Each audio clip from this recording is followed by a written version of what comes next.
Hello, my lovely family. Today, we're diving into the sweetest, most heartwarming Hallmark Christmas movie ever, A Maple Valley Christmas. Let's begin. Our heroine is Valerie. Everyone calls her Val. She runs a dairy farm called M&H Ranch in a tiny, snowy town near the Canada-US border, surrounded by maple trees and cows.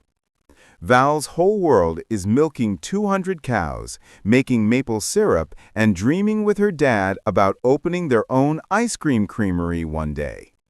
She never leaves the farm. This place is her everything. Her dad, Jim, has had a nagging cough since summer. Val finally drags him to the clinic, where a new temporary doctor has just arrived, Dr. Walker Jennings. Tall, handsome, quiet, and exactly Val's age. Walker is filling in for a few weeks. He used to be an army doctor and now travels from town to town for short assignments. He grew up in this very town, but he and his father barely speak. Cue the first spark the moment they meet. But Val's mind is somewhere else. She and her dad are trying to renew their mortgage so they can finally build the creamery. At the bank, the manager drops a bombshell.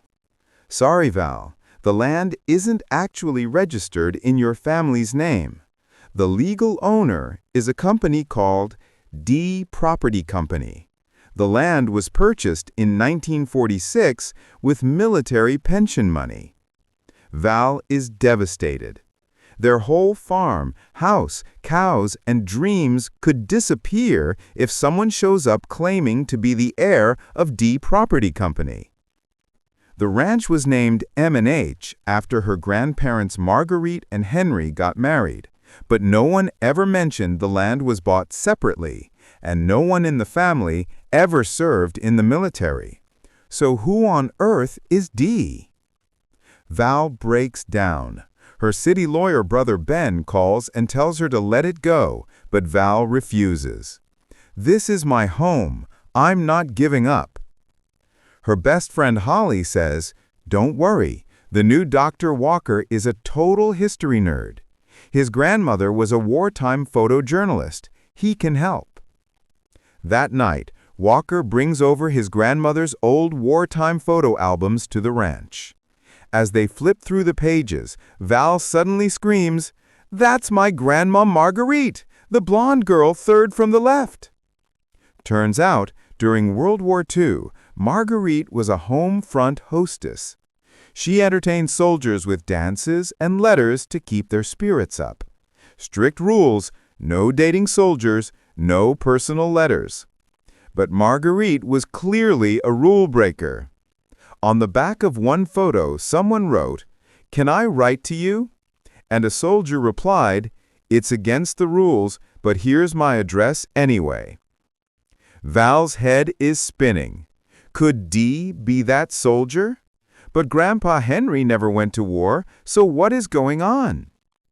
Picking up exactly where we left off. Val and Walker now know Grandma Marguerite had a secret wartime romance with a soldier known only as D.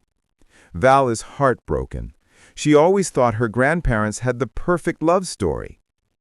Meanwhile, the chemistry between Val and Walker is growing every day. They spend hours together researching, bottling maple syrup. Walker spills everywhere, and Val laughs until she cries. And just talking. But Walker reminds her gently, "I never stay in one place. My next assignment is Pensacola." Val doesn't want him to give up his life for her. Christmas week arrives. Val's brother Ben and his girlfriend Ashley come to the ranch. The whole family is finally together. Dad Jim, Ben and Ashley, Val. And Walker decides to stay too. Because Val says, "If this is my last Christmas here, I want it to be unforgettable." Cue the cutest family traditions ever. Snow shoveling races, charades, arguing over whether Die Hard is a Christmas movie, cutting down the Christmas tree. The Christmas tree cutting scene is pure magic. Walker cuts his very first real Christmas tree and admits he hasn't had one since he was 3 or 4 years old. They're both completely in love at this point. That night, alone by the fire, Walker confesses, "Val, I never wanted to stay anywhere until I met you. You feel like home. I'm falling for you." Val, crying, replies, "Please don't give up your dreams for me. It's too soon." Walker leaves heartbroken. Then another wartime flashback. Christmas, 1943, on the battlefield. A soldier risks his life to save his friend and gets badly injured. We hear him shout, "Frankie, I'm getting you out!" In his pocket, a letter that starts, "Dearest Marguerite." Christmas Eve, the big Veterans Hall dance. 1940s theme. Everyone in vintage clothes. Val and Walker are awkward around each other. But before the night ends, 3 huge twists. Twist 1. Val finds an old box in the barn full of Grandma's letters addressed to "My dearest Duke" and signed "Your D." Suddenly, everything clicks. D stands for Duke. Grandpa Henry did go to war.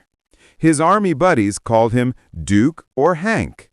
The D Property Company was created by Henry himself in 1946 with his military pension to buy the land and protect it for Marguerite.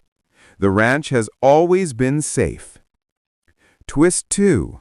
Walker's estranged dad shows up at the dance because Val secretly sent him a handmade chessboard. Father and son talk for the first time in years. Dad says, "I'm proud of you, son." Walker cries. Final flashback, 1944. Duke has survived the war, comes home on Christmas Eve with a ring, and proposes to Marguerite. "My real name is Henry Ashwood, but you can call me Duke. Marguerite, I turned down every rich boy because I was waiting for you." They marry and live happily ever after. True soulmates. The end. I was a sobbing mess.